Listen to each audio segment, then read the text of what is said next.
Hi there. Hello, good morning, good afternoon, good evening. How are you today? Yes, okay? So we're here for our second video lesson. I hope you're right. Did you check the answers from last class? So if you finish your reading, finish your activity, you go on Google Classroom and you can check the answers. If you have any problems with your answers, you can go on Google Classroom, ask me, tell me why you don't agree, or ask me why that's the correct answer, and I will try to help you out, okay? So make sure you check your answers and tell me if is everything okay, good, otherwise you ask me. Are you ready for a lesson 2 today? So today we're gonna be looking at page 16 and 17. Okay, so grab your books and let's have a look at what you have. Cool, yeah? So, remember we were talking about disasters, yeah, natural disasters and things that happen in the world. So today we're gonna look at some vocabulary. So which vocabulary do you need to know? Which words do you need to use, yes, when you're reading or when you're talking, when you're writing about disasters and things like that, yes? So, because we're not together and I cannot help you in person, I did a Pictionary. So I picked some pictures on the material. So if you go to Google Classroom, you have the PowerPoint, you can download it or you can check in there, and there are some pictures to help you out with the meaning. We're going to talk about them and you have them available for you over there as well. So bury. So if you don't remember from a song we heard last unit, bury is when you put something under, yes, and like this dog is burying his bone or something, yeah. And then you have collapse, is when something goes down. Damage is when something like this house, yeah, the house is being damaged by the tree. And destroy. Some words you're gonna notice that sometimes they're a little bit similar, but not that much. For example, destroy and damage is okay. So, but destroy is a little bit stronger. So if you destroy something, you got the impression there is more into it, and the damage can be a little bit of damage, but not completely. Yes, but yes, sometimes they are similar somehow. Yeah, because destruction involves damaging, so they are connected, not synonyms, but they are similar and they are connected.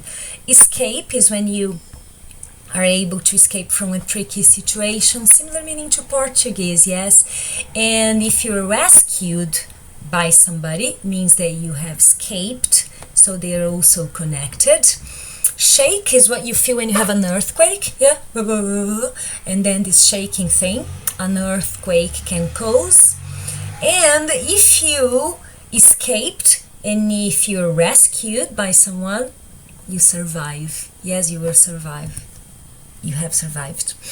Then there is an exercise. Yes, so you go there, do the exercise, and you will practice that. Remember vocabulary, the more you practice, the easiest it is to remember. So if you don't practice, you see a word only once, you will not remember, yeah? So you need to practice and look at them again. Yes, I know, it's tiring. After doing the exercise online, because you need practicing, and I'm not there every day to say, what is that and that? Remember we do that at the beginning of our classes. I've prepared this form, is a matching game. So you click on the Google form thing here, and it takes you to a game online. You just have to click, and it's a way of reviewing and seeing the words one more time. Yes, and it will help you remember. I hope that was the intention when I prepared that one for you. Okay, after the vocabulary, we're gonna look into phrasal verbs. Remember phrasal verbs? They are verbs that they have a particle, and together they have sometimes a metaphorical meaning, sometimes literal meaning, but you have to be careful. For example, you have get up, get in, get off, get along, and they all have different meanings. It's not just the verb that defines the expression. Yes, it changes. You're gonna have 4 phrasal verbs in this unit. They're all very useful. So fall down, you can see the picture there, what it means. Get back, so you go away, like we're gonna get back to school soon. Yes, definitely, I can't wait to see you. So you also have give out. So people now, because of the coronavirus, they're giving out some money, they're giving out food for the people in need. And give up is when you're tired of something, you can't do anymore, and you say, oh, enough is enough, I just can't do anymore. So you're not up to that anymore. Okay, go to your book, there is an exercise there, and you do some practice.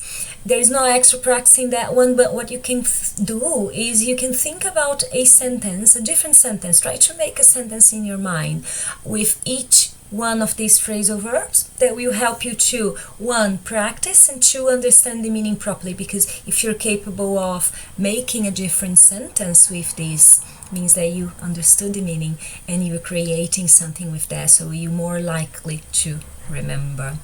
Okay, moving on. Language workshop is use of English is a big review. I'm sure all of you have seen that already, but some of you not 100%, some of you will just learn something new today. Oh, know everything is just reviewing. I don't know what's your case, but we're going to talk about comparison, superlative, and kind of equality, as good as. So first thing, I don't know if you remember, tall and tallest. So taller is when you're comparing two things. So you have, for example, the two brothers here. So one, the girl is taller than the boy. But then you have the father probably up there. So the father is the tallest. Two things, you use the comparison, taller, and when you have more than two, you're gonna use the superlative because he's the tallest. Okay, so you normally use the article the when you're talking about these things as well. Remember now what I'm talking about? For example, small words, we use es or est, but big words, what do you add? So you add two particles, more or the most. So if I'm comparing the yellow and the white flower, I might say the yellow flower is more beautiful than the white.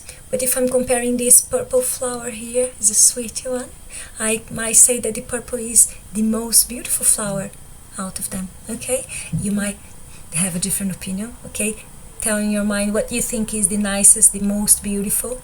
All right. Exceptions, yes, so there are words that you don't add es, est, or more, or most.